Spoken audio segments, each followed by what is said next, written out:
Hey, Twisted people, it's your girl here, Chauncey K. Robinson, aka Twisted CKR, here with my mama, Wakanda Forever, Karen Robinson. And y'all, it's been a journey, and we are doing the season 3 finale of Evil. Oh my gosh, so much. A lot happened, right? A lot went down in this episode, interestingly enough. And a lot went down. A lot of revelations, sort of, a lot of new predicaments, a lot of things to possibly look forward to for the next season. And that's gonna be pretty interesting. Hey Felix, how's it going? Happy Friday. Thank you all for joining. For those who are joining the live show, for those who are joining looking at the after show, I appreciate it. We were a little late in the week. I had to finally get a chance to watch the episode because it was pretty busy. I actually had a press screening for the upcoming movie Breaking with John Boyega, and it's such a good film. You're going to cry. But I had that earlier in the week, so I had to reconfigure the schedule. But we're here now, and we're excited to be here. So we got a couple of things to talk about. I feel like, we got to compare our predictions from last week because we had a few predictions. I don't want to toot my own horn, but a good amount of my predictions actually came true.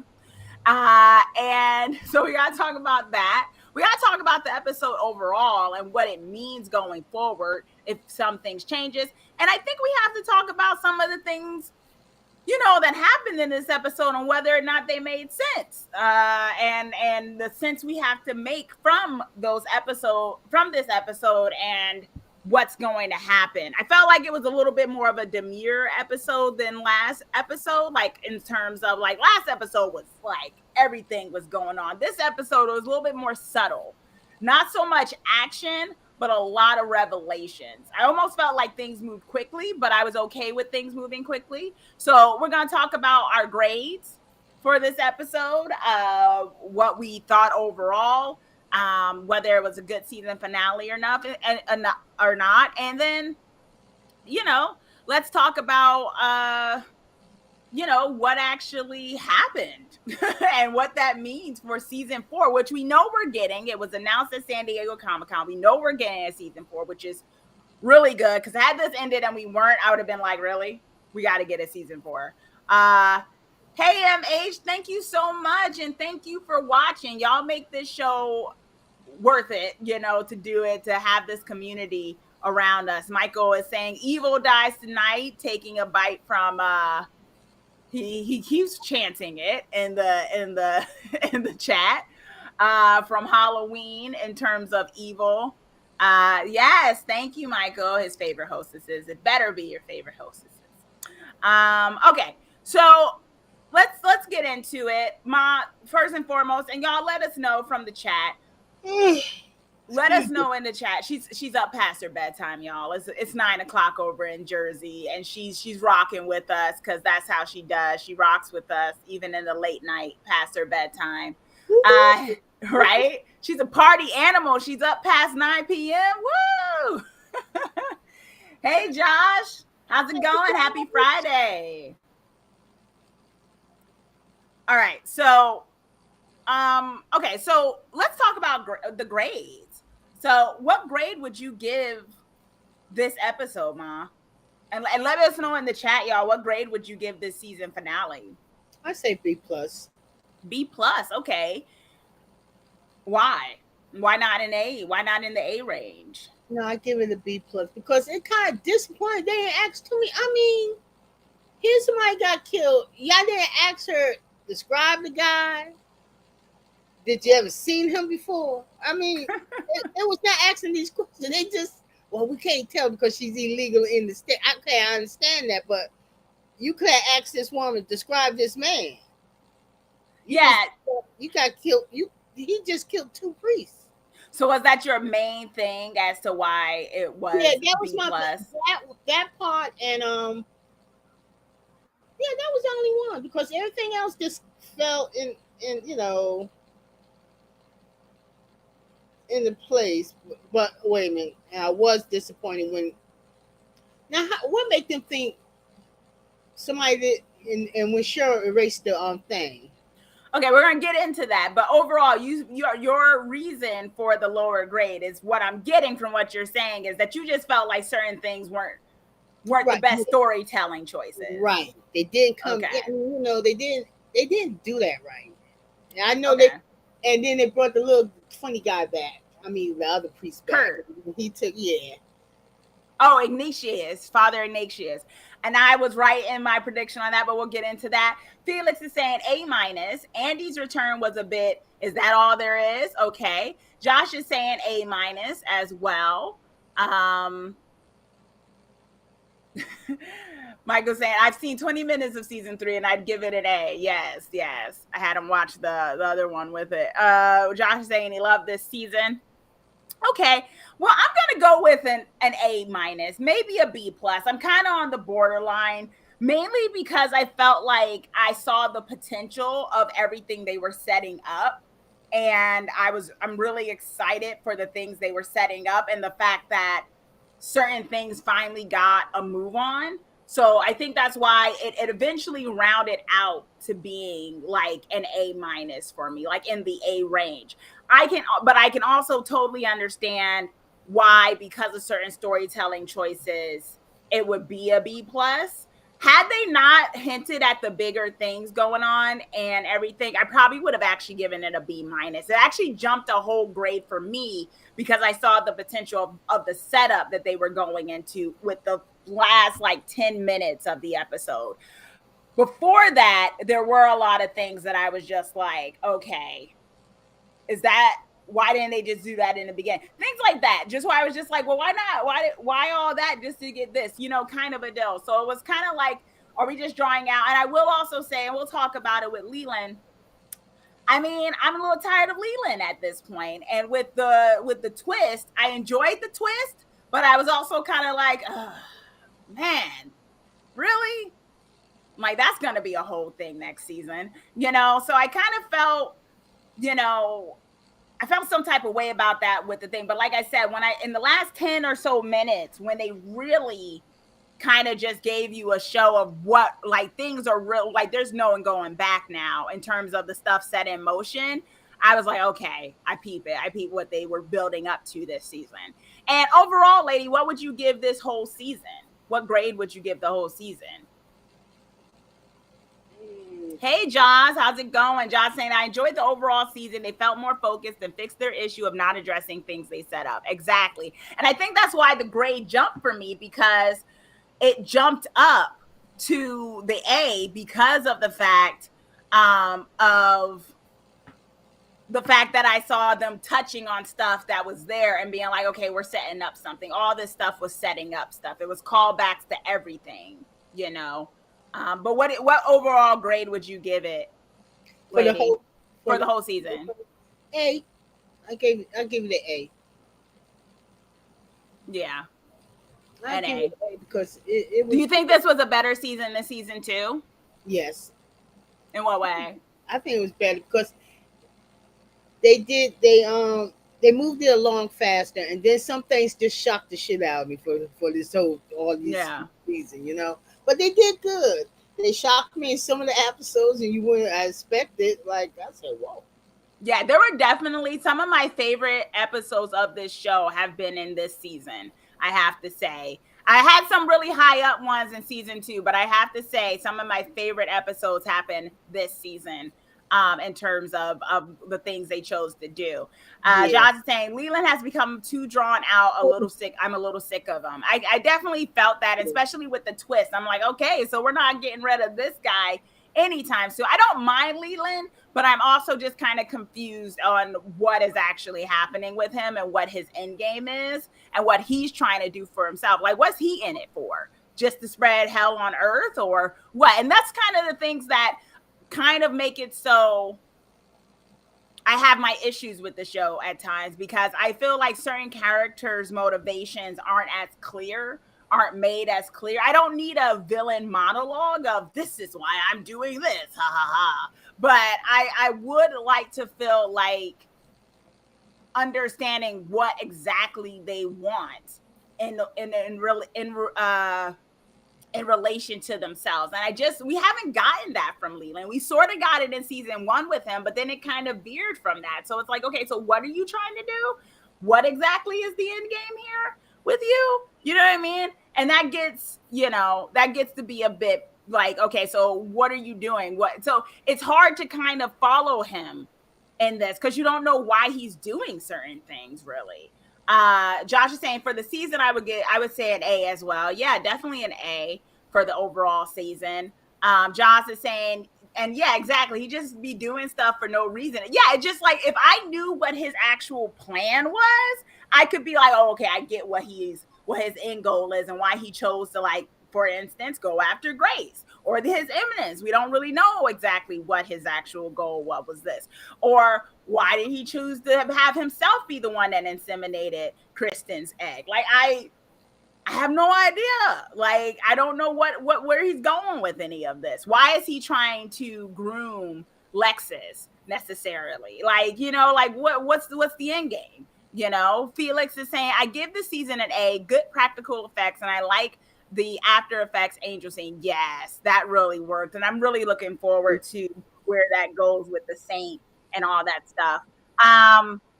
So let's get into it. I would give it, like I said, I would give this season an overall A. I do think it was better than season 2 in the sense that things were connected. Things weren't just left off. They very much connected to the previous episodes in significant ways. And it was more cohesive. And we got real character arcs, which I really appreciated. Because I felt like season 2 was a little bit scattered in terms of the character arc. And yet and there were some things I was hoping in season 3 they talk about again, and some things that just never got brought up, such as Ben's ex-girlfriend.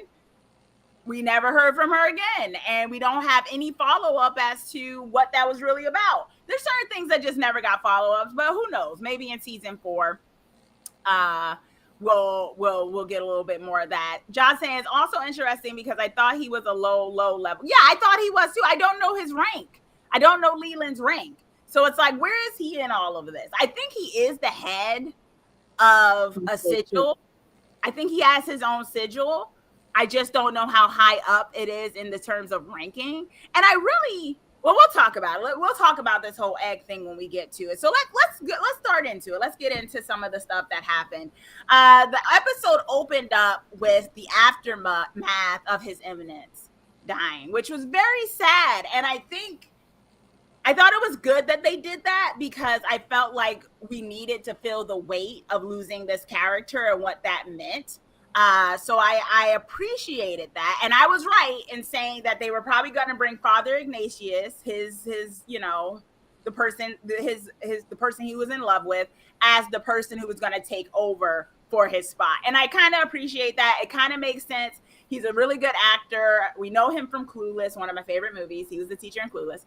And I could see him, because of the fact that he is a questioning priest and stuff, and like the whole thing him and David had about believing in God and everything. I think that'll be very interesting for next season if he stays on as the person heading up the things for them. Because I think that'll play into his own viewpoint, and we'll see a little, because his eminence was a believer, it was kind of like, this is why we're doing this stuff. But, Father Ignatius is a little bit more questioning. So that might be kind of interesting in that regard. So we saw the aftermath of that, but let's talk about what actually happened here. Grace did not name Leland. No one asked her for a sketch.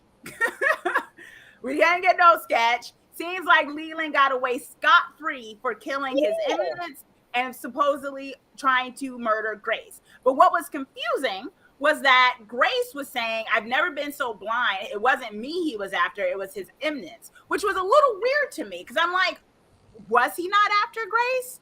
Was he thinking his eminence was going to come and he was going to be able to kill him? Why not just go after his eminence? That's what I'm saying. Why do it? Why go after Grace in that moment? So it was a little confusing that Grace said that, because I'm like, was she just confused and rattled? Because to me, it looked like Leland was going after her. But then again, as you said, Ma, before we actually started the live stream, you actually mentioned something pretty interesting where you said, since Grace is now going to the Vatican, oh my gosh, we just got Grace back and now she's going away. She's going back to Rome or whatever, which I was a little annoyed about because I'm like, we just got her here. But at least she's okay. She didn't die. So that's plus. That's a plus. And the minus is that she's not in the city anymore. But could it be that he needed to kill someone higher ranking so that they'd feel like Grace needed to get taken away? So she wouldn't be around them anymore? Because you had mentioned that. Yeah. Because I think that's what he did. That was one way of getting rid of Grace. Remember, she said you had to take care of. Cheryl said you have to take care of this. Mm-hmm. You have to get rid of her. So do you think that Leland wasn't actually trying to kill Grace? He was just trying to make it so he caused enough ruckus that she'd leave the city? Yeah, I think he was going to try to kill Grace if the embassy didn't come in, But he was going for her. But I guess, hey.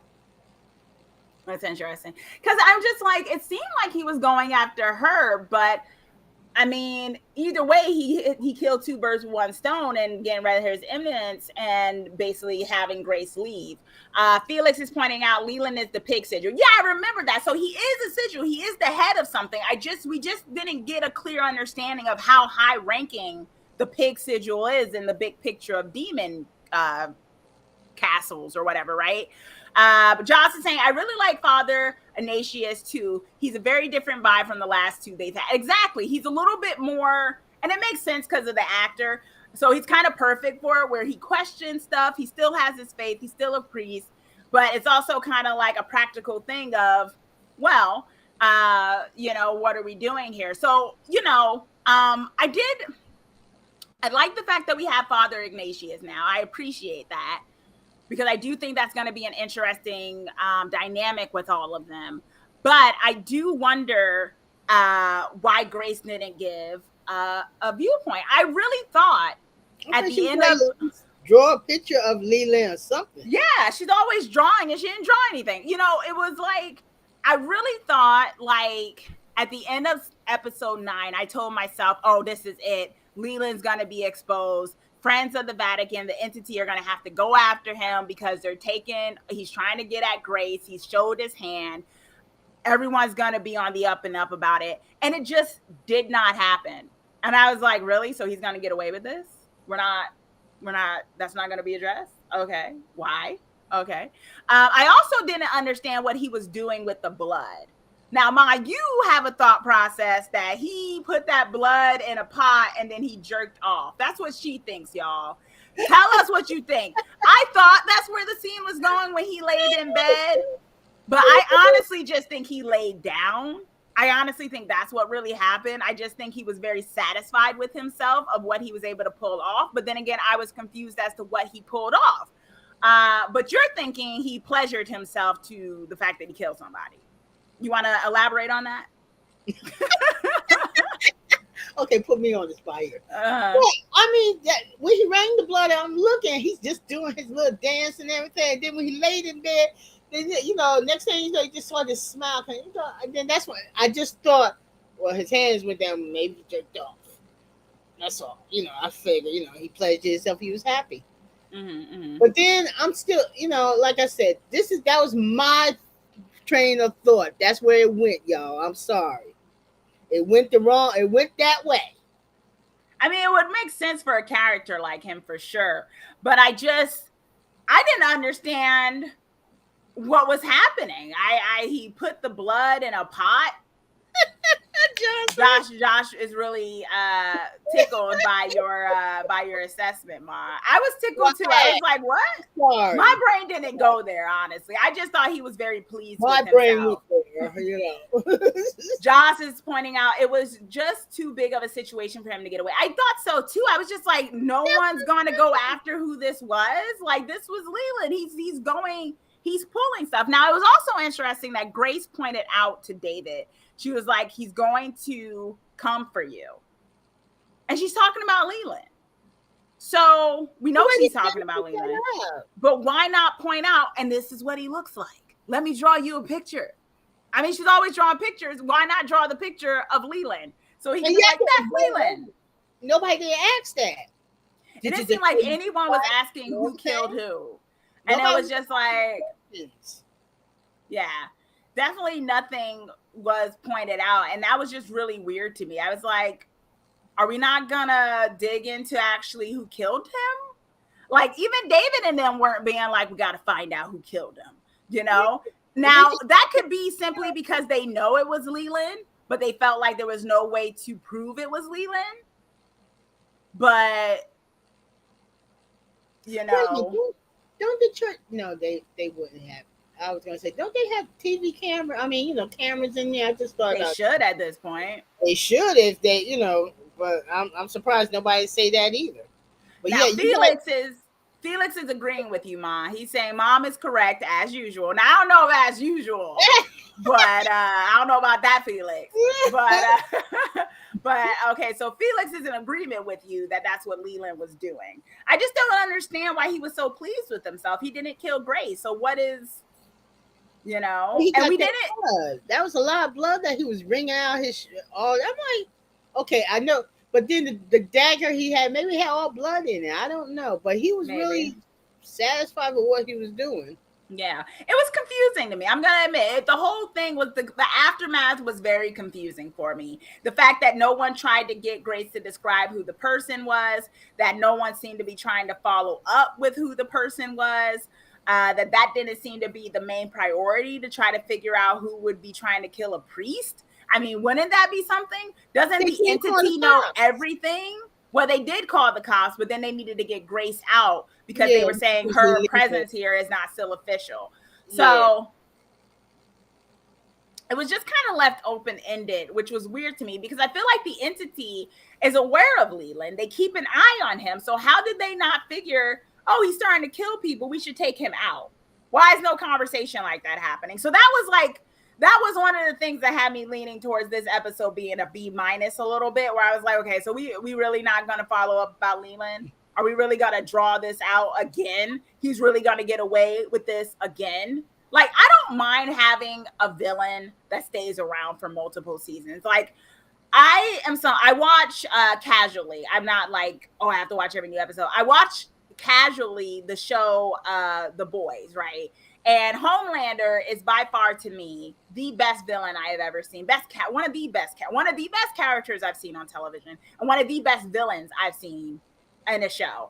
I have no wanting of him to be done away with anytime soon. I want Homelander to stay around, right? I'm like, this is going on I think season 4, and I'm like, I need Homelander to stay around because if Homelander wasn't there, I probably wouldn't watch. I do not feel that same way about Leland because the difference between a good villain that you're okay with staying around with for a while is because it makes sense, right?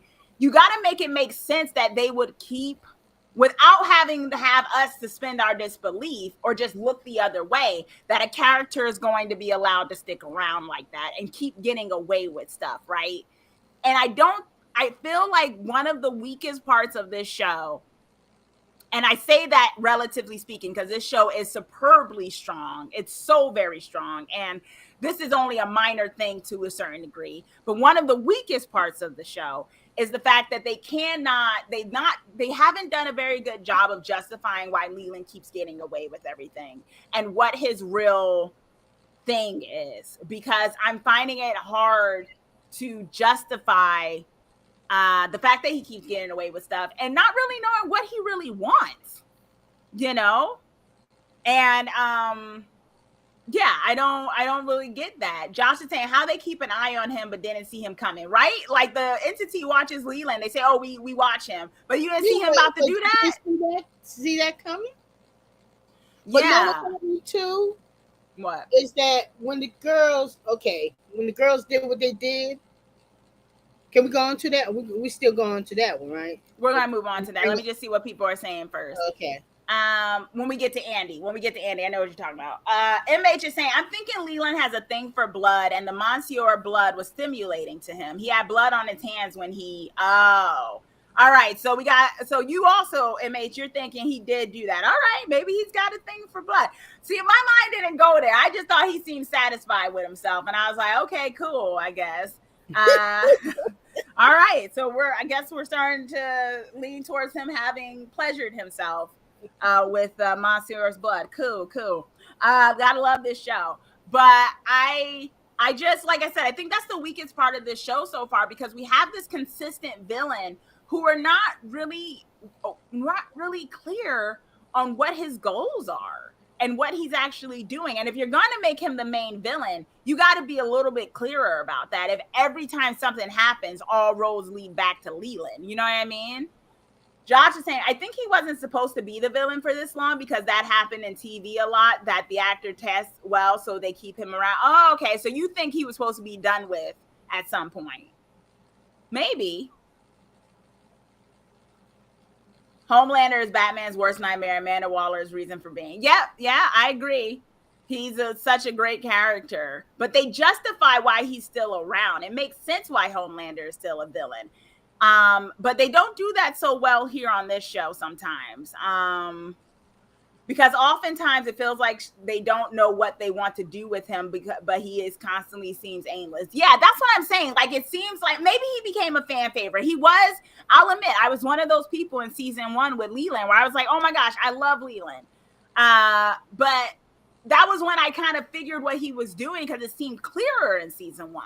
And then somewhere in season 2 and season 3, it just got weird where I was just like, I don't know what he's doing. So I don't know how to take this character. You know, and I hope, let's hope for season 4, and we'll talk about towards the end what you guys hope for season 4. We'll get into that, our hopes for season 4. But I hope for season 4 they make it a little bit more clear what they're trying to do with this guy, because I'm really not clear on it. He just keeps kind of getting thrown in the mix, and I don't know why and what he's wanting to do.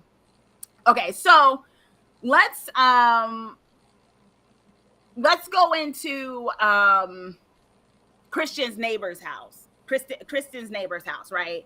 So the neighbor was named Grace, and it seemed to be, now this was where we got to tie up. We got to tie up with what Andy did and putting that severed head or whatever that was in the pipes, and it messed up the whole house plumbing, and it went over into the other house, and it seems like the other house was being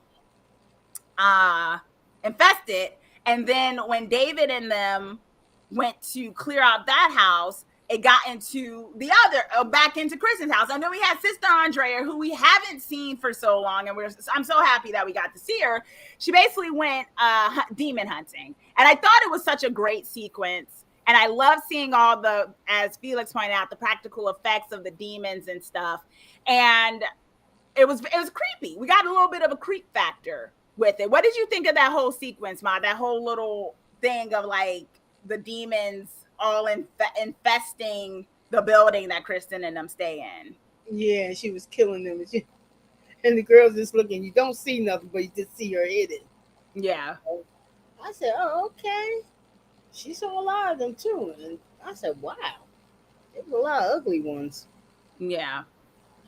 Yeah, no, there was a lot of ugly demons, and they were all infested. So they all kind of went into the house, and I don't know if it was because of what Andy did in flushing the toilet, and then all the things just started coming in the pipes, or if they had always been there.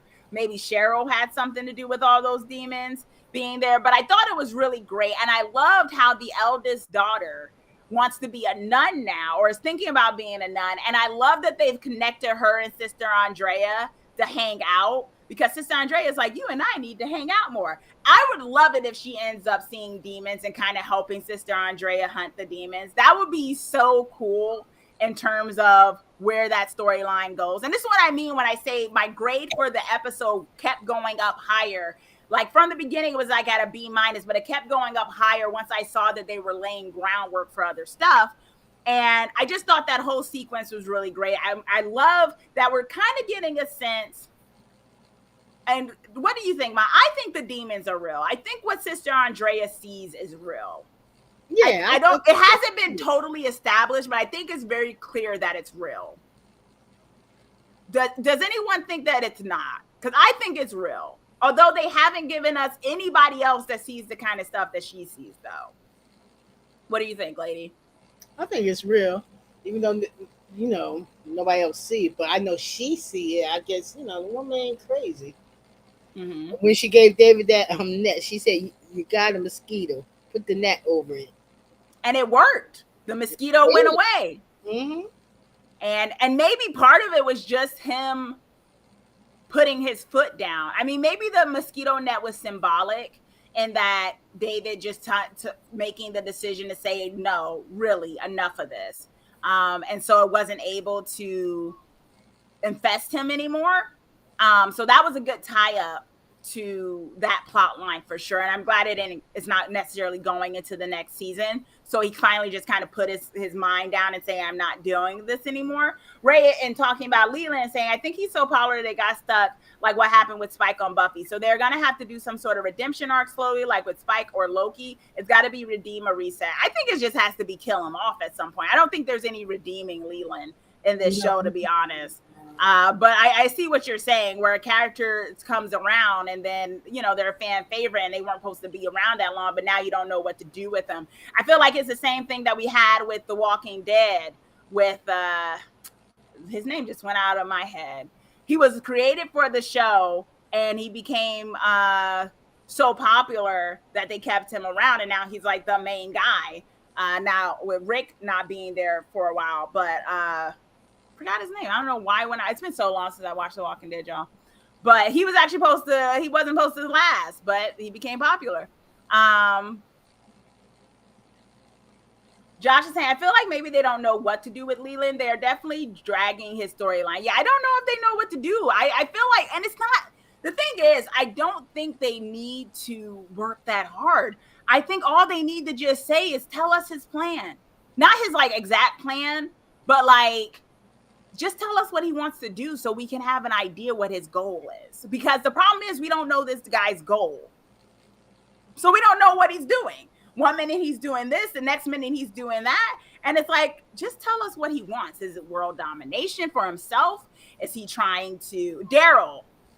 That's who it is. It was in my head, MH. Thank you. It was Daryl. Daryl wasn't supposed to be as popular as he was, but he ended up becoming pretty popular, even though he wasn't in the comics. And he ended up taking a lot of spots for characters in the comics, and people got mad. Some people who were comic book fans got mad at that, the ones who read the Walking Dead comics, because they were like, you're throwing off plot lines so that this character who's not even in the book can have plot lines. Why are you doing that? So I see, sometimes fan favorites take over. Felix is saying the demons might be Kristen's chickens coming home to roost. She needs to do some spiritual cleanup. True.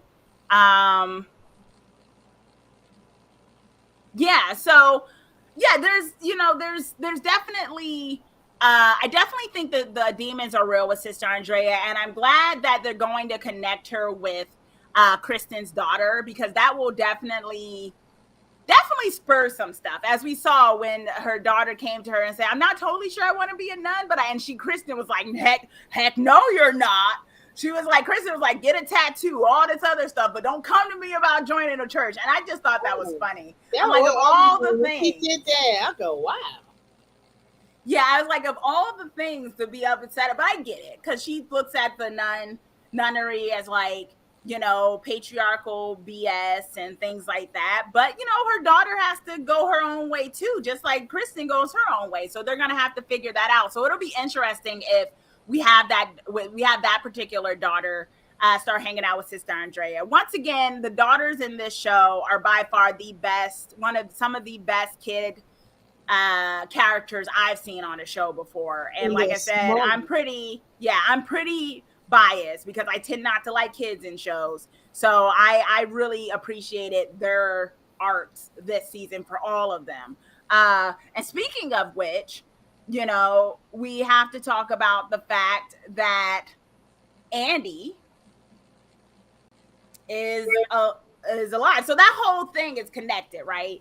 So because the whole demons in the house is kind of connected to the Andy thing. So, all right, one of my predictions was that Andy was going to come back, but he was going to be changed, and that maybe he wouldn't remember what happened or whatnot like that, right? But this is my issue with that. Why didn't they do that to begin with? I don't know. Well, like, why make it so you were going to fake his death and just have him stored up when you could have just done that you did this before, which was mess with his brain and make him not want to kick you out, Cheryl? Like, if that was always the possibility, why didn't they do that to begin with? But see, what really made them do that was when the girl said, and that's another, we're telling you that your kids are telling you Leland got my father, and y'all not gonna even try to. I mean, did they bring up this man that you ain't gonna even try to question that? Well, how would they have proven it? When they did the thing with the piggy and everything, they kept making the noise, and Yeah. Cheryl called him and told him that the kids is onto him or whatever. They knew it, and I think they told everybody, Well, they did. They said it's Leland, but Kristen was really upset, and she's not. She's thinking maybe the girls are. It's one of those things where the parents aren't going to listen to the kids like they should. I do think the girls saved Andy's life, though. Yeah, I I think do so. think they saved his life because they were getting ready to get rid of the body or whatever, and because the girls were on to him, they they were able to I feel like that made it so Leland had to he's like, oh, what's the matter with kids? And they started They start singing. singing the song, the kids, what's the Yeah. kids him? I said, okay, y'all were there, huh? They Yeah. start singing the song, taking the body down. I said, well, what they gonna do with his body? Yeah, that was the thing too. I'm like, are they gonna kill him? But then they decided to bring back, which was also interesting. I was like, okay, so they decided to bring him back. But then I thought to myself, if all this time they could have brought him back and made him more nice Able with Cheryl, with Cheryl and because stuff, even why what's his didn't they name just do said, that to begin with? she You know was what I mean?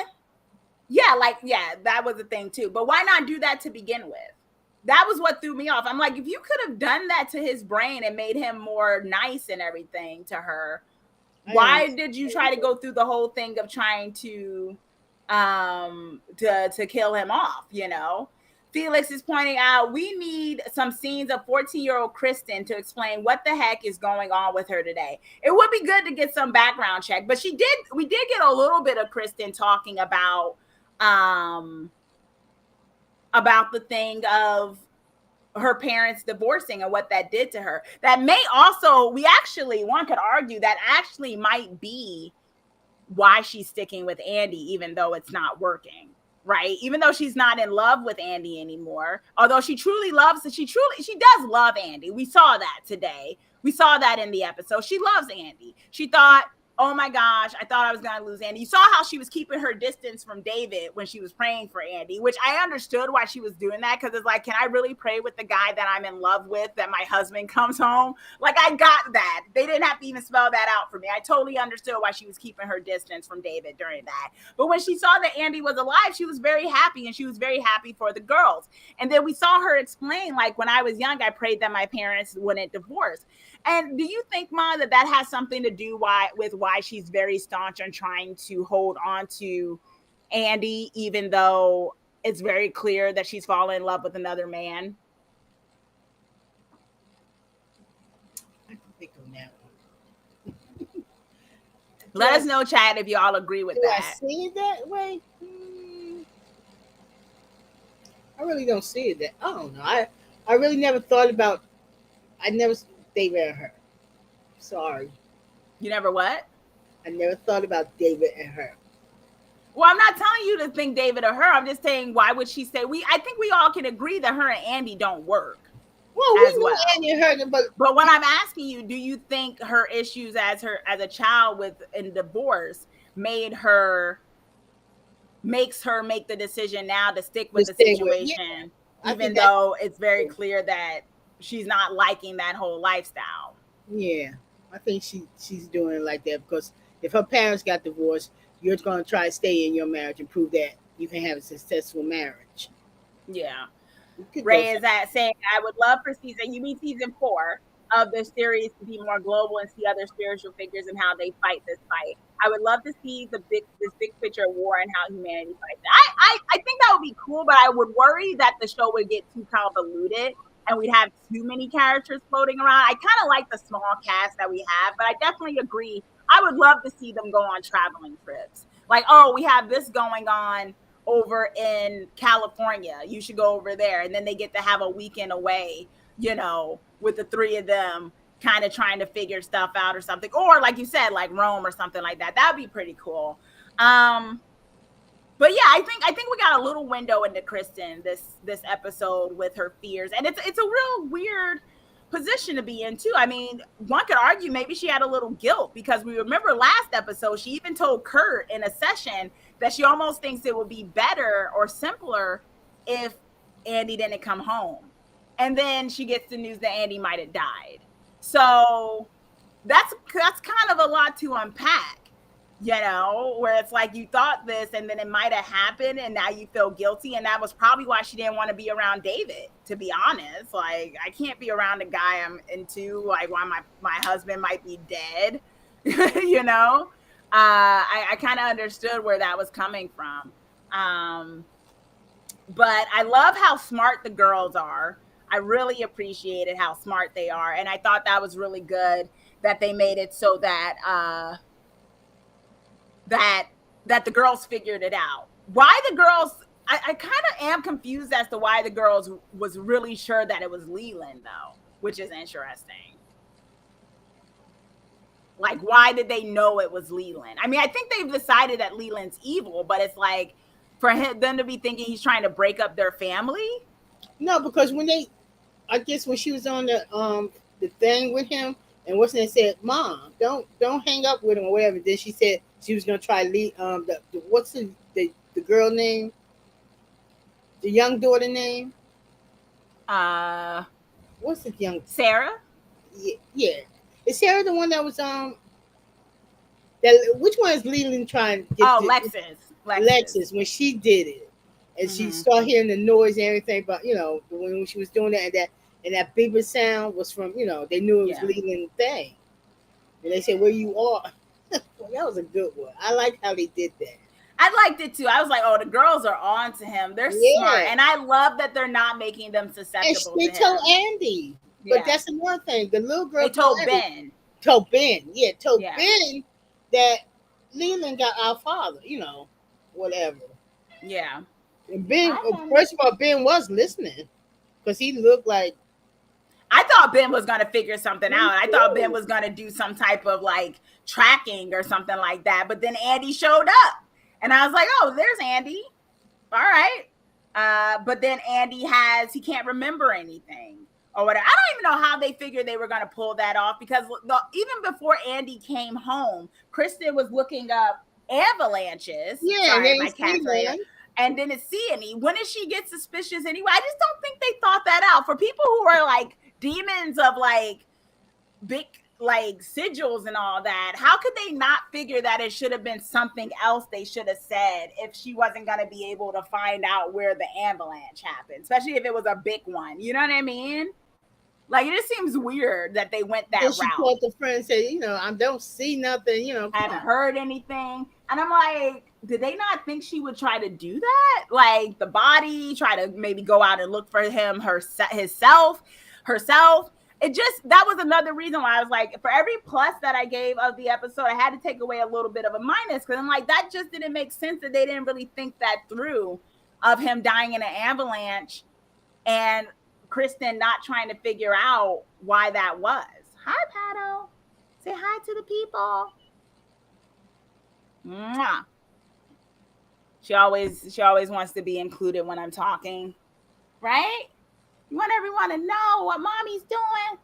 Yeah. Oh, how's my baby? How's the baby? She's loving this attention. She's purring right now, guys. Are you kidding me, Pato? Really, Patty? Yes. Yeah. Now you're leaving, right?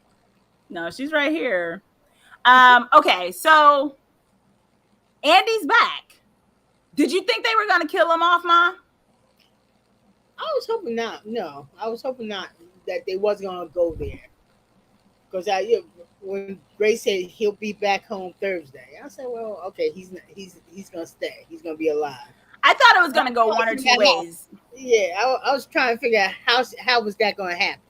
I was thinking it was gonna go one or two ways. That either it was gonna be something where it wasn't really him, but a doppelganger. But Grace did say he was gonna be back, or it was gonna be what ended up happening, which was a part of him that was confused and not knowing what he actually was, which once again just goes back to, if they could have always done that, messed with his memory and everything, why didn't Cheryl just do that in the beginning? Like, why keep him away for weeks on end and then plan to kill him off when you could have just, you know, messed with his memory and made it so he was more nice to you, and that was that. So now Kristen does seem to be suspicious, and he did get up, and now we see that Andy seems to be seeing demons too, and Kurt showed up.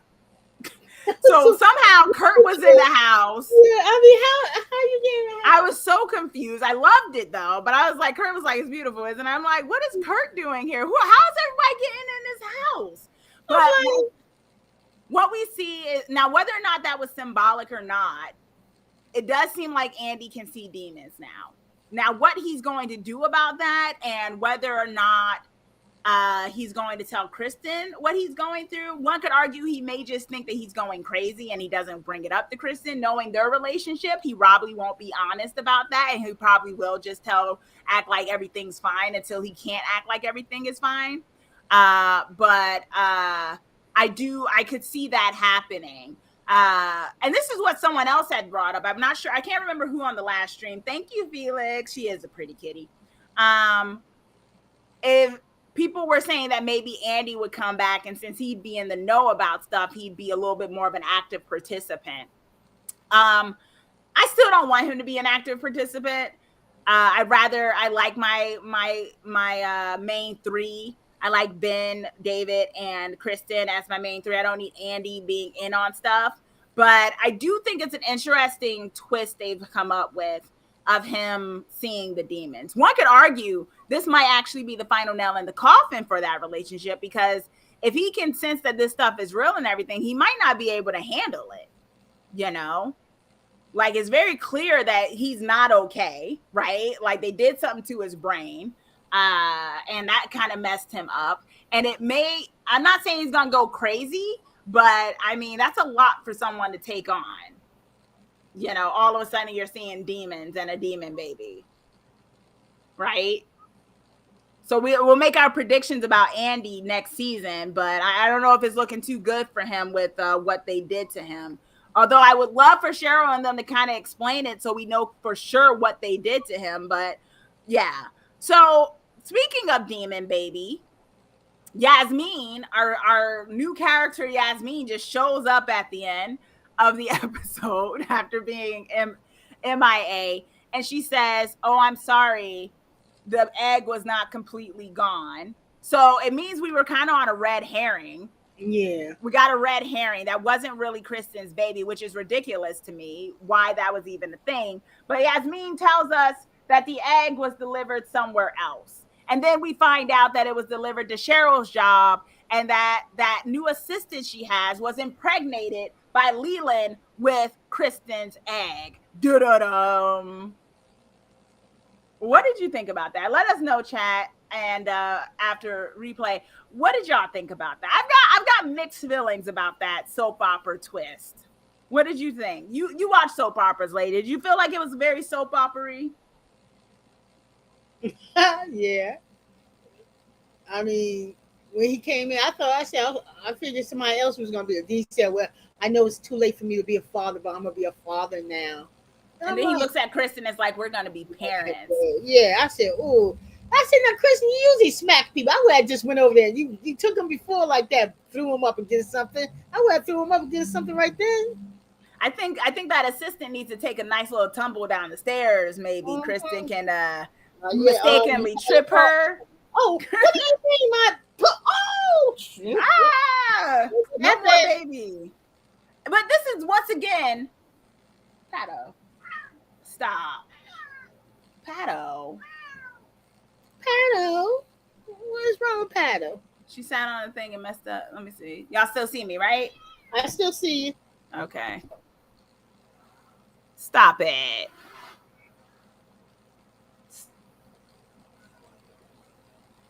She's being mean, y'all. Hold on. Ooh. Now, Pato, you stop being mean. But what was the other one?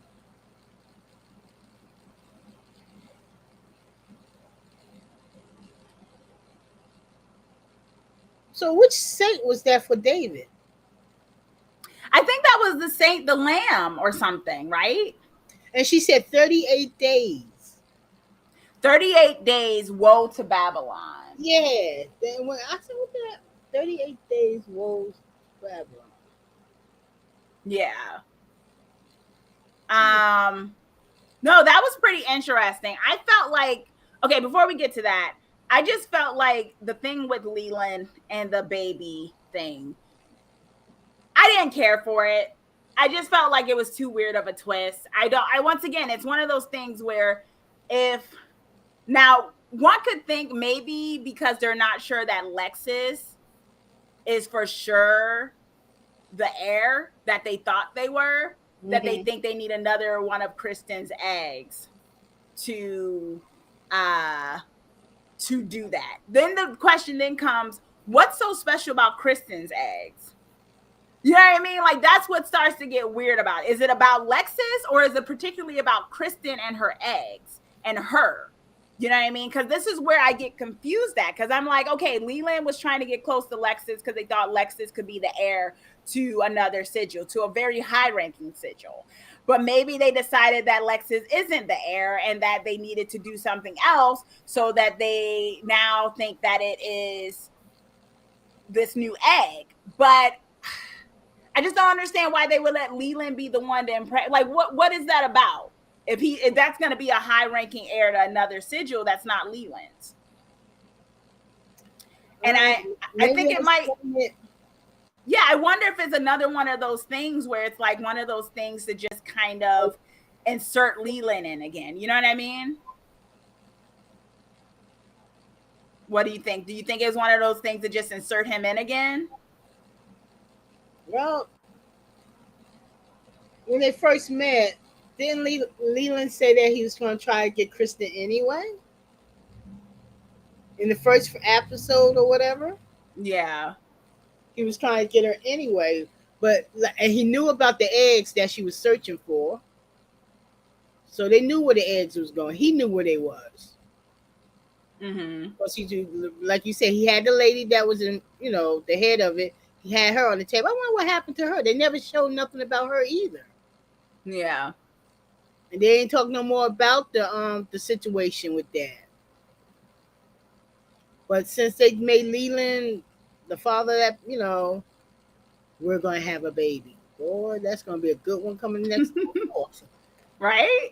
Because I'm shocked I'm really shocked at her. I'm surprised. I thought she was gonna go for him. Just Well, no, I feel like she has to get over the shock first. her mother looking like. And this was the thing. Did Cheryl know about this? That's what I'm saying. I'm shocked.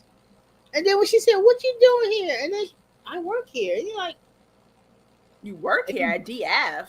yeah. See, that's another thing. Did she connect the DF that this was the same stuff that people was trying to give away? Remember? No, I definitely think Kristen made the connection. That's why she started to look like that, because she started to realize her mother was involved with stuff that she was. And that's what I loved. I was like, okay, so finally we're having this moment where Kristen is being aware that her mother has been up to no good. Mm-hmm. And I was like, finally, if nothing else, we finally got that.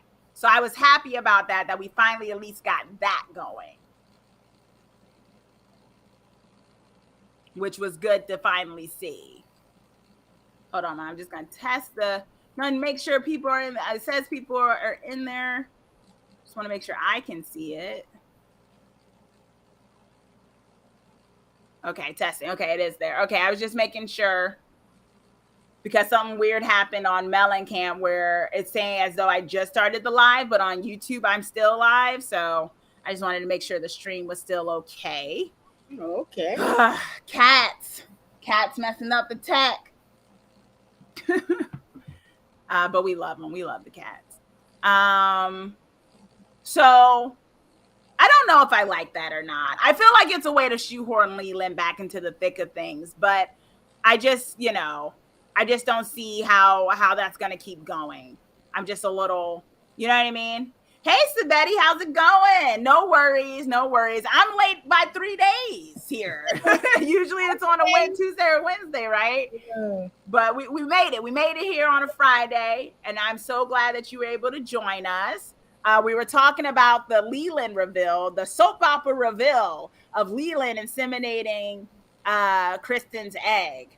And let us know also what your grade was for this episode and for the whole season, for sure. For those who are watching, let us know what your thoughts are in terms of that. And what did you think of the twist? And how did that girl get pregnant so quick? Because she was just Cheryl's she was already Cheryl's assistant one moment, and the next thing you know, she's like huge with a baby. And I'm like, how did that happen?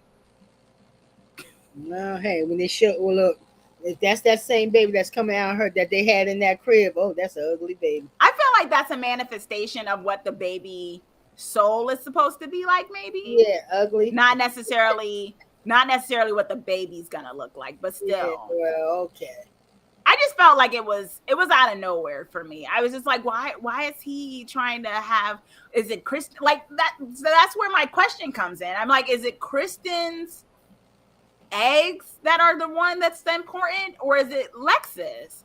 Like why such, you get what I'm saying? Like why such a task to make it so it's Kristen's egg? You know what I mean? Why such a task to make it so it's Kristen's egg? Why not just get another woman's egg and have Leland inseminate it? Why are Kristen's eggs so important? You know what I mean? Like, why is that so important? Why did he chose her particularly? Exactly. That's where I'm so confused. That's what I'm saying. In the beginning, it was her. It's almost like Leland. Exactly. It's almost like Leland has been trying to get at Kristen since season 1, but it hasn't been made very clear as to why. We thought the twist was, oh, it's Lexus. It's about Lexus that he's trying to get close to Kristen. That's what this is about. But then we get another twist that he inseminates Kristen's egg. So it's back to being kind of about Kristen. So why is it about Kristen? You know, like why Kristen's thing? Why does he want to be a parent with Kristen?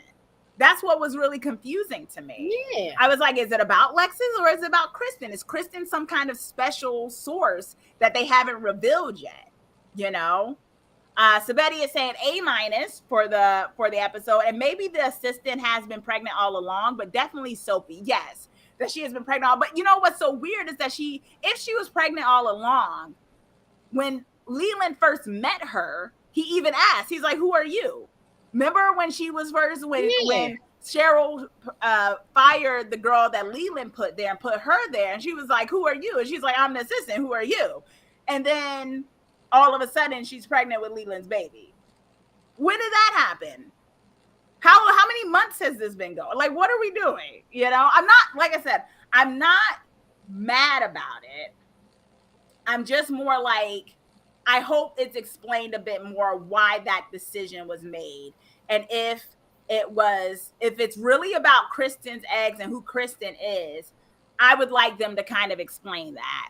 Yeah, and that's a good point, Sabetty. Sabetty's saying maybe there was something special about Kristen's father. They did bring her dad up this episode. They did. And we have not seen her father yet. The girls don't know the father. The father's not dead, right?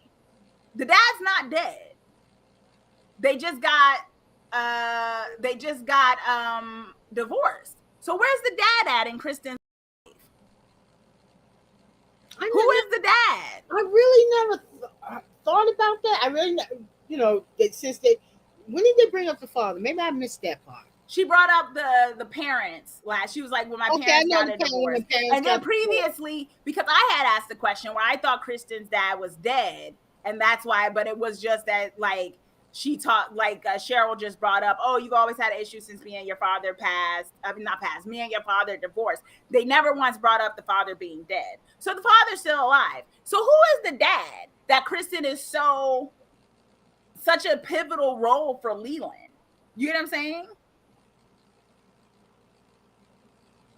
Oh, the dad. Well, you probably are right. He probably peeped what Cheryl was about and was like, this ain't working. Maybe Cheryl has been worshiping demons for as long as Kristen's been alive. maybe that's how she got pregnant. Maybe, you know, Cheryl made a deal with a demon to get pregnant herself. I mean, as from what we understand, Kristen's an only child, right? Why is Kristen an only child? I mean, Supposed to be. sometimes this, you And know, don't Kristen, know. I know, but you know what I mean? We don't know, but it seems like Kristen's the only child, and the parents divorced. We haven't gotten into why the parents divorced, where the dad is. And that would be very interesting if that was somewhat connected, you know. Jaws is making the connection more and saying they need to make Kristen's dad a higher up sigil demon. That would be very cool, because it would, let's be real, it would explain so much about Kristen, right?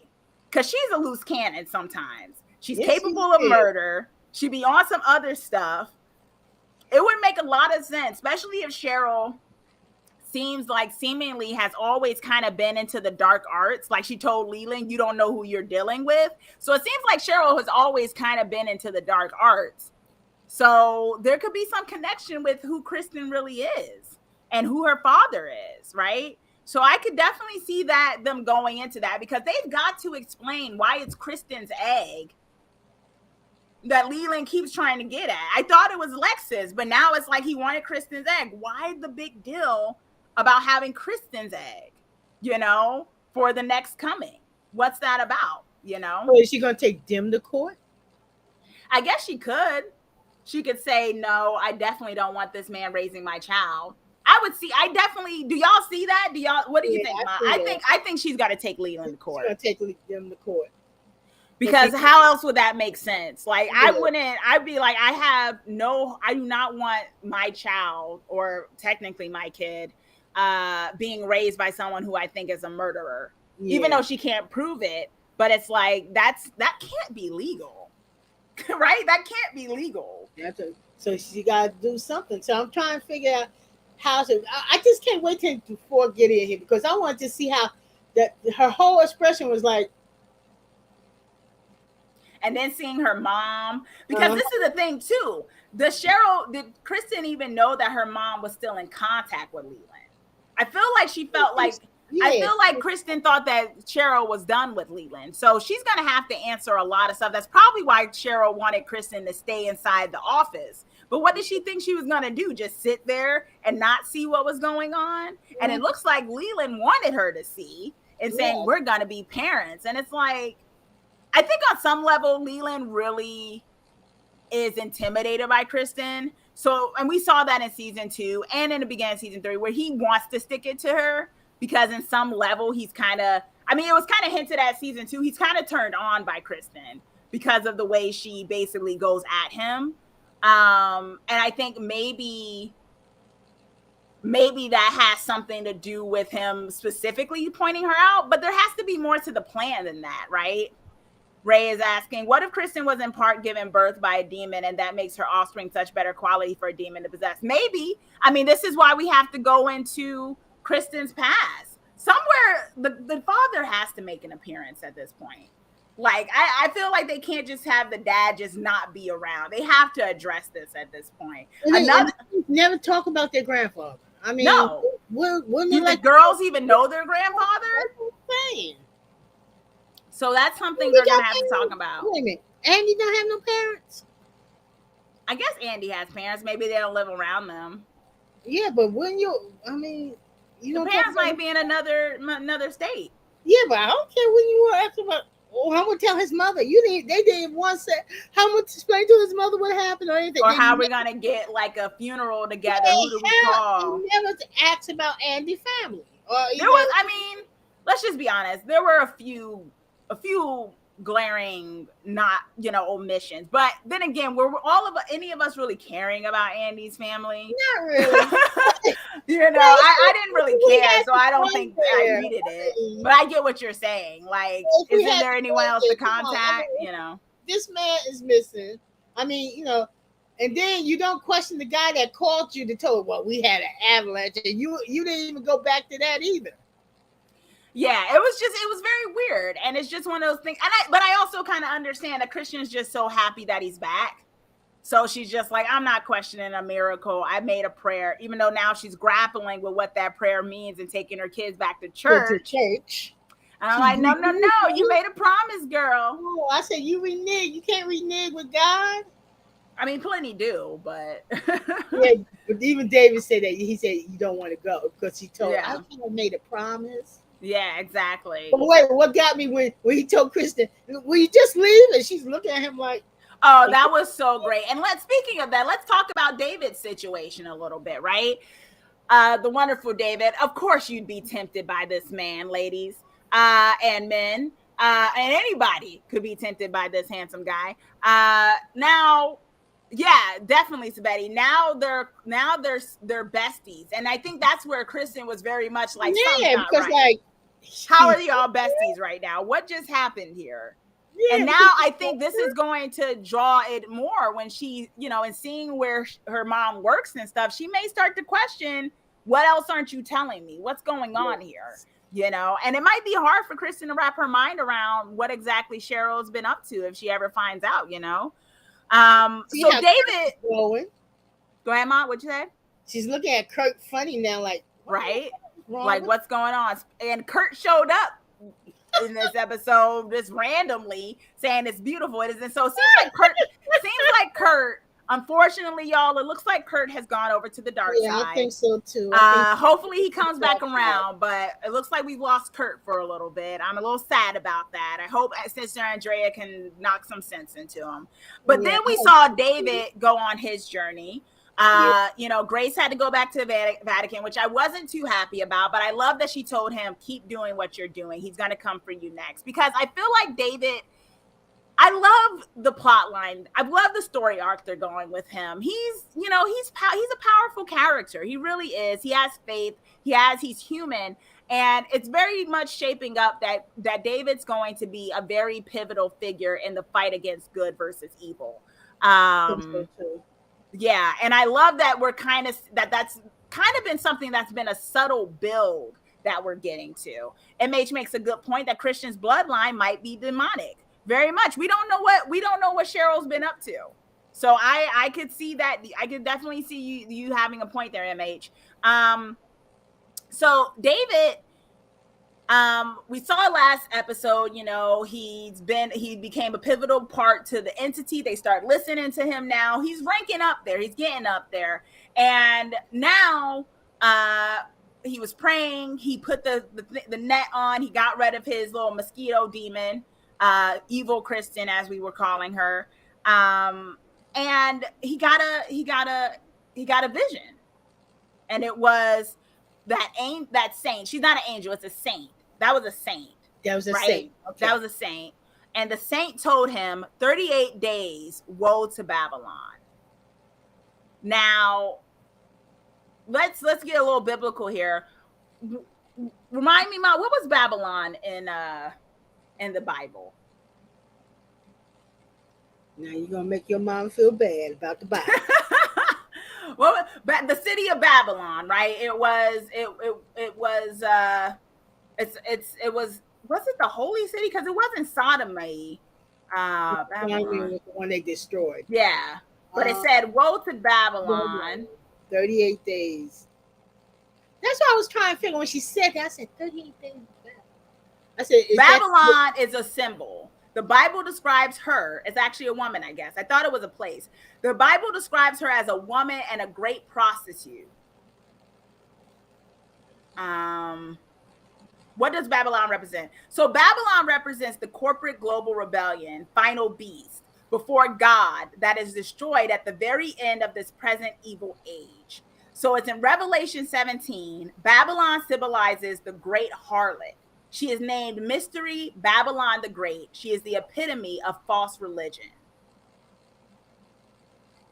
so 38 days? So David must gonna remember 38 days that they have when they come back, to count down to 38 days and see what's going on. Well, from this we know that season 4 is probably going to take place not too far in the future from season 3. Because if he only got 38 days, it's going to happen in the same month. So we're going right back to back. We're not doing a time jump. What's the 38 days is the baby coming? That's what I think they're thinking, because that girl looked like she was ready to pop, right? Yeah. The assistant. So it's 38 days maybe until the girl has the baby.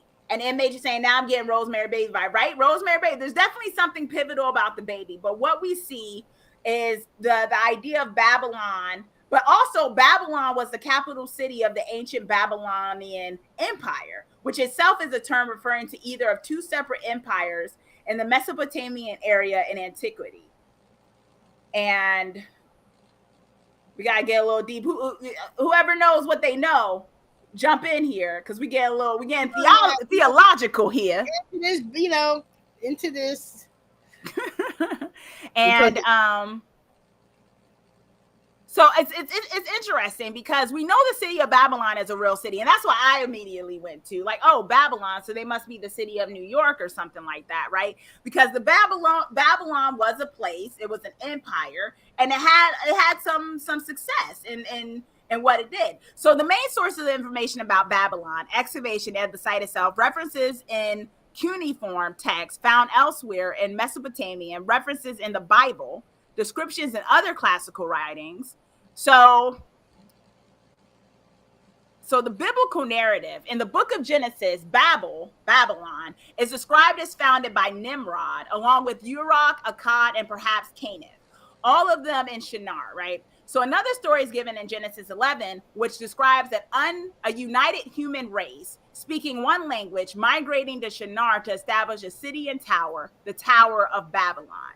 God halts construction. We've all seen that. I've actually watched a cartoon about this story where all the people, this is how the Bible explains why we have different languages, for people who don't know. So there's a story in the Bible where at one point, all of the human race spoke the same language, and they decide they want to build a tower high enough to get to God's kingdom.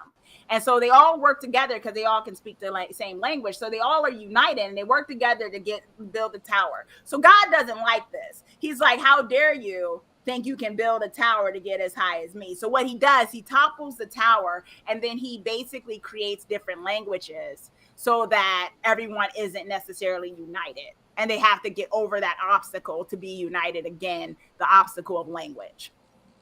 Does anyone remember that story? Is that just me? Okay. But that was the story of how languages came to be because of the Tower of Babel, right? So God halts construction of the tower by scattering humanity across the earth and confusing their communication so they are unable to understand each other in the same language. All right. Like I said, we get a little theological here because we got to figure out what 38 days hold of Babylon means. But, you know, I'm bringing this in a little bit. I'm bringing in my learning, you know. So Babylon could be two things. My understanding was that it was a city. It's interesting that I'm reading that this is also like a person too. The book of Isaiah says the following regarding Babylon. It will be like Sodom and Gomorrah when God overthrew them. It will never be inhabited or lived in for all generations. The book of Jeremiah says that Babylon will never again be inhabited. So I guess the question is, what is Babylon? Now, in Jewish tradition, it's saying Babylon symbolizes an oppressor against which righteous believers must struggle. So I guess this goes back to, and in Christianity, Babylon symbolizes worldliness and evil. So I can see how that can be a thing. Babylon, woe to Babylon. So woe to the world we live in, right? That seems to be what we're leaning towards. So Betty is saying, I didn't know that. Oh, you're welcome. Yeah, it was a story I learned when I was young. There was a cartoon. I don't know why I was watching Bible cartoons. I don't know if you put me in front of the TV at that time or what, but it was a Bible cartoon. I always remember. I like mythology and stuff, period. And I'm not saying that the Bible's mythology. No one get mad at me. I just like stories. I love stories. I love storytelling. So I did pay attention to a lot of stories in the Bible, and I do remember the Tower of Babylon being something that always stood out to me. Hey, White Tim, how are you doing? Yeah, I'm here doing Evil. Not Evil literally, but Evil the show. I hope you're doing well. And Ray has a theory as saying, is the girl the one the Vatican thought was a prophet? Maybe she is the Babylon representation. In this case, they follow her almost as if, but she's not evil. Grace is actually quite good. So yeah. I don't think it's Grace. I think it may be the baby or the girl who's holding the baby. Because I definitely did peep. I felt like the assistant to Cheryl was going to play a bigger part. I did say that. I was like, when that new assistant came, I was like, she's going to have a bigger story. So I'm not surprised they made her be the one that's pregnant. And I'm wondering if she's going to have a bigger plot line in all of this in her evil ways. But what we see is that Babylon can represent the worldliness and evil. So is the 38 days woe to Babylon a good prophecy or is it a bad prophecy? Yeah, I mean, one could argue that if Babylon represents evilness and everything, and it's going to be woe to Babylon, that could be a good thing. Or Babylon could represent the world as we know it. And if in 38 days, it could be the end to the world as we know it, which isn't very, isn't great. Days that the baby will be born. I definitely agree with you there. I do agree with that first part, that it's 38 days probably till the baby is born. But the question is, what happens when the baby is born? That's where, like, you know, I guess everything would come together, or either we start understanding something, or either David might have another vision. Yeah. But this is the thing. This is why I put up David, because I think it's so great. David got a vision. He finally got a vision. It had been so quiet for him. And I'm so glad that he finally got his vision. I thought that was great. Saint Monica, that was the name. Thank you, Sabetti. David was praying to Saint Monica, the patron saint of mothers, wives, addiction, and conversion to God. Okay. So do you think that has a connection to it? Because it was also interesting at the end of the episode, it went from the demon of the end to the angel of the beginning. Yeah. Now that was interesting to me. And then Saint Monica shows up. So I feel like that was very interesting to me. What did you think about that, Ma? Do you think that's what got it? Because didn't we have a season of angels? What was season 2 about? It was like the angel of this, the angel of that, wasn't it? No. Season 2 was letters. A is for this. Season 1, I don't think had a theme. So season 4 might be about angels. I think that was kind of our hint that season 4 is going to be about angels, or that's going to be the title that we're going to be dealing with. And I would love that, because we've seen a lot of the demonic forces, right? A lot of the demons showing up, like Sister Andrea seeing so many demons and stuff. I think it'll be great to start seeing the other side. What are the angels doing? Like, are they just leaving it to man to take care of the demons? What are the angels doing? What are they about? You know what I mean? I would love that. So speaking of which, as we get to this, what are your hopes and wishes for season 4, Maya? What do you think you want to happen for season 4? Well, I would like for them to see Cheryl Mother for who she is.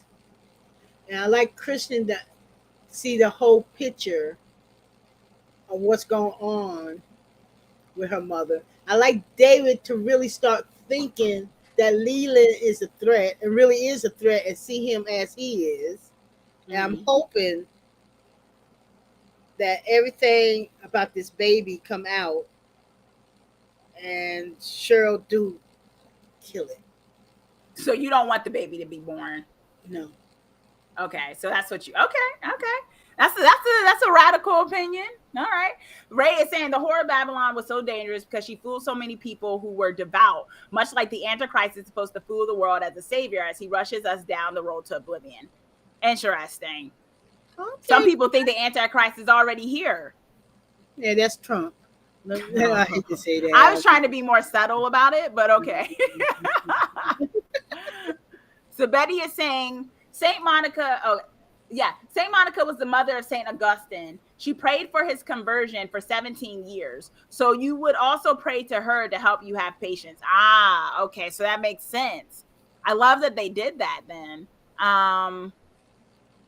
Felix is saying maybe Babylon is that corporation Cheryl works for. Yes, it could be. But the question then is, why is it Why is it woe to that Babylon? So is that like the question is it a good prophecy he got, or was it a warning prophecy of stuff's about to go down? I That's the think only reason why I lean towards Babylon being the world as we know it. Because a lot of times when we think of when religious people kind of talk about the world we live in, it's like the world of flesh and things like that, and it's kind of filled with uh temptation and everything. Like this world is this world, and this is just a test for us and for us to get to heaven or go to hell type of deal. Uh, but do you think it's a city, Ma, or do you think it's a person? Do you think Babylon is the corporation, like Felix is pointing out? I don't think it's a corporation. Do you think it's this? Do you think it's the world? It might be. That's all I can. It might be. Okay. Well, y'all let us know y'all prediction on that, because I think, I mean, I read up on what Babylon was. I'm confused. I'm a little confused, and it's like, is Kristen's baby gonna be the Antichrist or something? Like, what is that's crazy? And why does it have to be Kristen's child? Once again, we got to dig into that. I hope they dig into that. I mean, for season 4. So let's talk about my host for season 4. That Okay. them digging. I want to see Kristen's dad. Okay. I want them to bring him around. I want Granddad to come around and explain what's good with Cheryl, why he left and things like that. She had to have some kind of conversation with her father at some point, or maybe they just became estranged. But I do think he needs to come back into the picture just for us to get a little bit of a look into that. I want Grace to come back at some point. Maybe they go to visit her at the Vatican or something like that. But I hope she's not just going to be gone for most of the season again.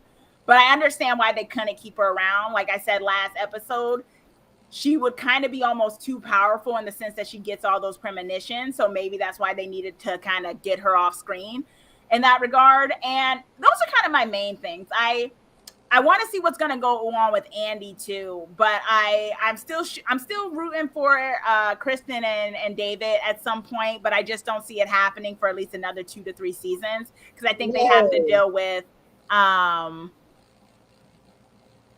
I think they have to. Yes, I ship it still, lady. And I think they have to deal with the Andy thing, and I think it has to be on the thing of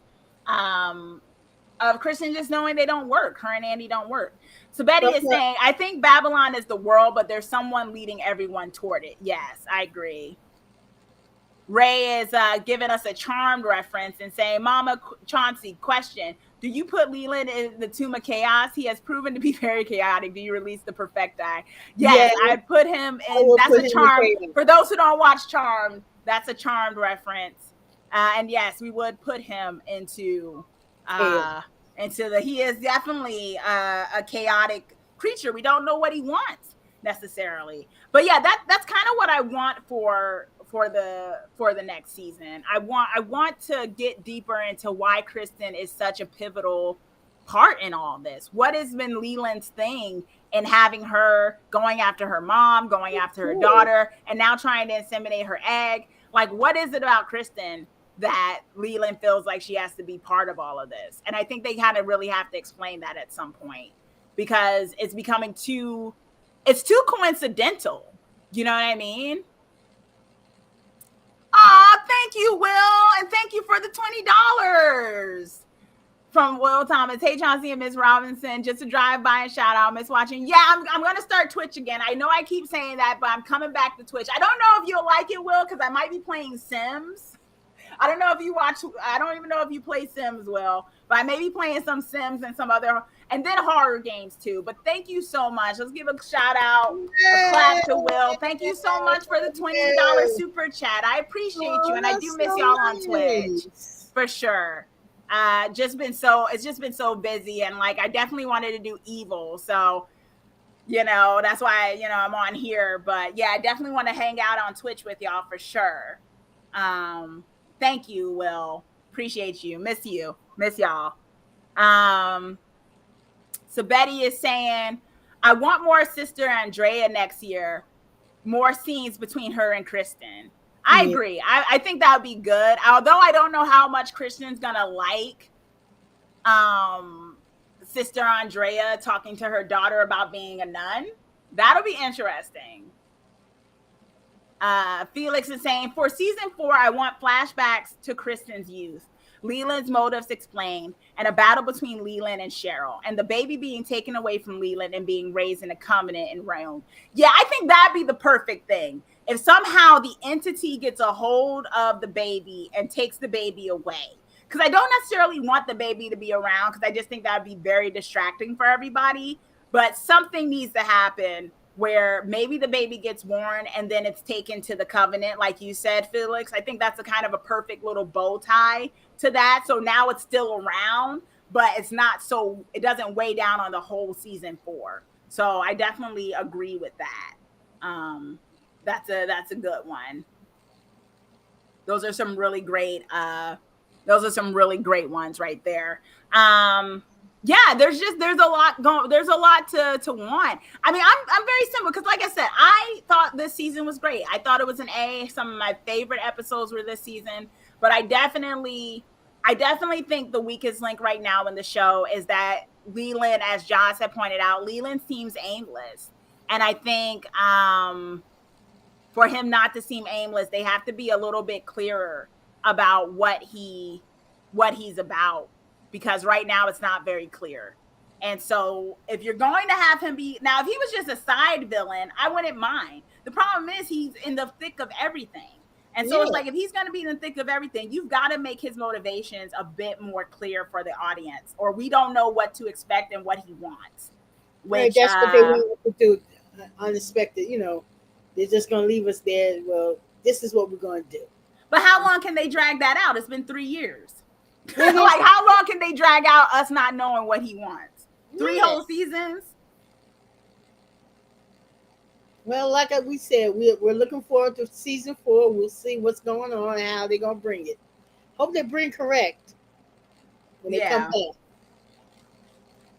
Ray is saying, Chauncey, I can't believe I found you from your old hustle that I will not say on your platform, but you were always one of the best reviewers, especially on comic fandom project. Oh, thank you. It's okay. You can say it was AfterBuzz TV. I used to do The Flash, which is ending. I used to do The Flash and all of that. And I'm so glad that, this community, they have this little community of twisted people around.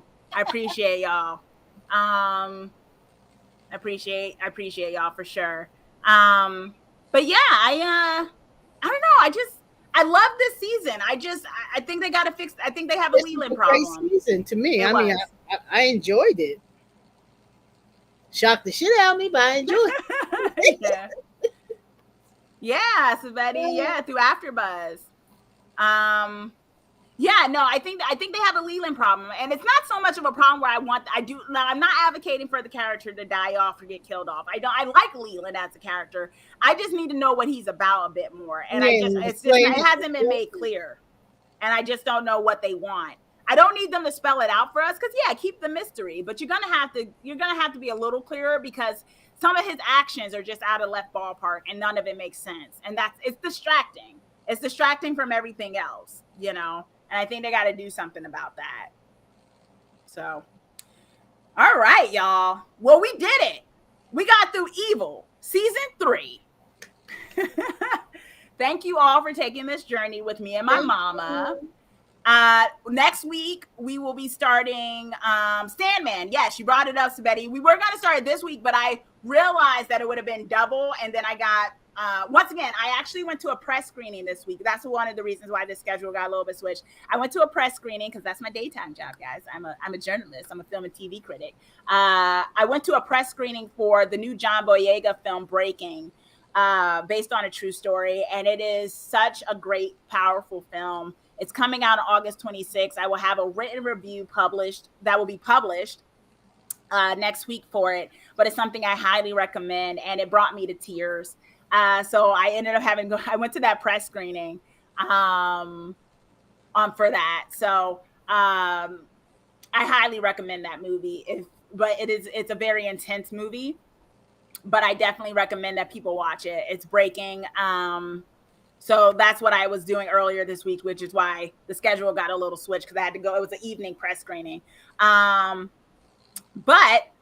we are doing the Sandman. We got a bonus episode for those who actually finished episodes 1 through 10. There was actually a bonus episode 11 that came out today for it. Now that doesn't really apply to me because I'm just getting on episode 4, but it's nice that they got episode 11, which probably means we're going to get a season 2, which is exciting because I'm really loving the show so far. So we're going to start doing, look out for this, look on the channel.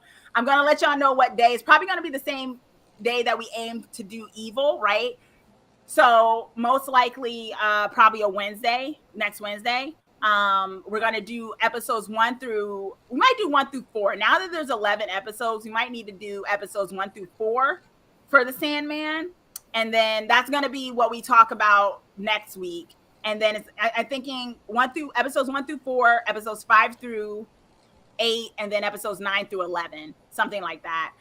But yes, we are doing the Sandman, God willing, starting next week. So join us for that if you've been watching the Sandman. I'm not sure if I'm going to want spoilers past episode 4.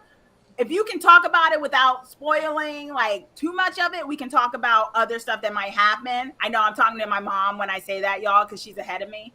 But we're mainly focusing on the first couple episodes. Okay.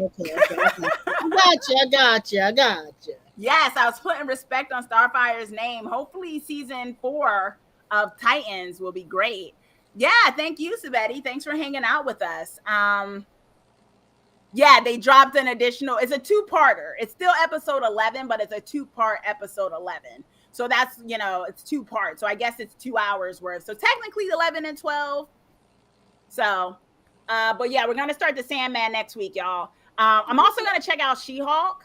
I'm not sure I'm going to review She-Hulk, but I'm going to see what it's about. I'm being told good things.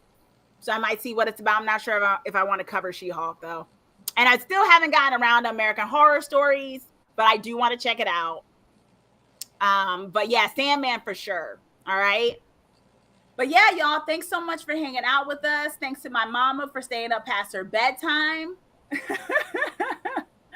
It's always a pleasure, lady. I have so much love for you and us being able to do this show together and hang out with all these great twisted people. Yes. So, all right, y'all. So have a good night. Be safe. Have a great, safe weekend. It's crazy out there in all these parts. Not even in these parts, in all the parts of the world. Yeah. Maybe we are in the city of Babylon. Who knows?